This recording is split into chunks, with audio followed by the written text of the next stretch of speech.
こんにちは、コロです。足が長い人、背の高い人の方がマラソンは有利なんじゃないかって考えたことありませんか？今日はその疑問を解決するために自分で書いたブログをもとに要点を整理しました。それでは本編をどうぞ。どうも、ランナーの皆さん、一度は考えたことありませんか？マラソンってやっぱり背が高い方が有利なのかなって。今回はこの多くの人が抱く素朴な疑問について深く掘り下げていきたいと思います。さあ、一緒に真実を探っていきましょう。ですよね。やっぱりこう思いますよね。足が長い人って一歩が大きいんだからそりゃ有利に決まってるじゃんって。特に走り始めたばかりの頃なんて、曲がりのスラッとしたランナーを見かけると、いいなぁ、なんて思っちゃったり。わかります。まずはこの誰もが思う疑問からスタートしていきましょう。では、まず最初になぜ僕たちが背が高いイコール有利って思いがちなのか、そのわかりやすいメリットの部分から見ていきましょうか。確かに、パッと見た感じのアドバンテージっていうのはもちろんあるんですよ。大きく分けると、この2つですね。まずは何といってもストライドの長さ。これはもう見たまんまですよね。足が長れば一歩で進める距離も自然と長くなる。そしてもう一つ、こっちはちょっと意外かもしれないんですけど、体の冷却性能ですね。体の表面積が広い分、熱を外に逃がしやすい。だから特に暑い日のレースでは有利に働く可能性がある、なんて言われています。でも、ここからが今日の本題です。話はそんなに単純じゃないんですよ。実は背が高いことには見落とされがちなんですけど、結構シリアスな弱点っていうのもちゃんとあるんです。さあ、このスライドが今回の話の肝ですね。メリットとデメリットをこうして並べてみると、もう一目瞭然じゃないですか？大きなストライドっていうメリットの裏には、燃費の悪さっていう大きなデメリットが隠れてる。体が大きいから当たり前ですけど、空気の抵抗も大きくなる。さらには心臓への負担も増えやすいと。この燃費の悪さ問題、なんだかちょっと同情しちゃいますよね。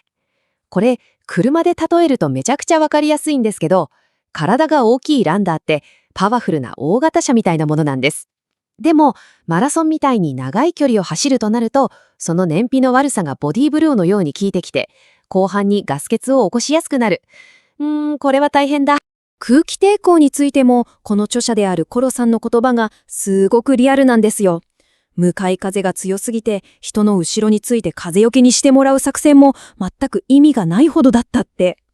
いやー、これは実際にその体格で走っている人の言葉だからこそ重みがありますよね。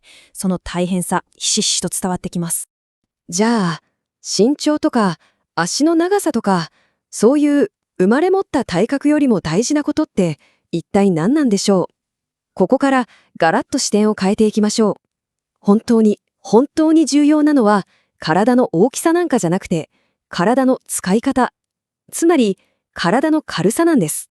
軽い足って一体何のことって思いますよね。これは地面からの反発、つまり跳ね返りの力をうまく使って少ない力でリズミカルに前に進める足のことです。自分の力でよっこいしょって地面を蹴るんじゃなくて、まるで足が勝手に自然に前に出ていくような、そんな感覚です。なんでその軽さがそんなに大事なのか。これ、振り子をイメージしてもらうとすごくわかりやすいんですけど、振り子の先っぽの重りって軽ければ軽いほど少ない力でずっと揺らし続けられますよね。ランニングも全く同じで、特に膝から下、ふくらはぎとか足の部分が軽いほど足を前に振り出すエネルギーが少なくて済むんです。この省エネこそが 42.195 キロという長い旅を走り切るための鍵になるわけです。でもね、ここからが最高のニュースですよ。この軽い足、実は生まれつきの才能とかそういう話じゃないんです。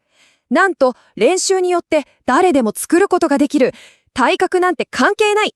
トレーニングで自分の走りを変えていけるんですよ。ワクワクしませんか？じゃあ具体的にどんな練習をすればいいのって思いますよね。やることは驚くほどシンプルで、この2つだけです。難しい専門用語は使いません。一つは短い距離をダッシュする練習で体の中のバネを強くすること。もう一つは、気持ちいいけどちょっときついなっていうペースで走る練習で無駄な力みをなくしていくこと。まず、バネを強くする練習ですね。これをやるとアキレス腱とかが鍛えられて、まるでカチカチに硬くて鋭い高性能なバネみたいに進化していくんです。その結果どうなるか。地面を力いっぱい蹴らなくても、地面からの反発力だけで体がポンポンって勝手に前に進んでいくような、そんな不思議な感覚が手に入るんです。次に、無駄な力みを取り除く練習。これを繰り返すと脳がどんどん賢くなっていくんですよ。走るために本当に必要な筋肉だけに指令を出して、逆にブレーキになっちゃうような余計な力みをどんどんカットしてくれる。体が一番楽で効率のいい走り方を勝手に覚えてくれるっていうイメージですね。そしてこの練習の効果がこれです。見てください。今まで100の力を使ってやっていた動きがたった60の力でできちゃうようになったらどうですか？これが足が軽く回るっていう感覚の正体。ものすごいエネルギーの節約ですよね。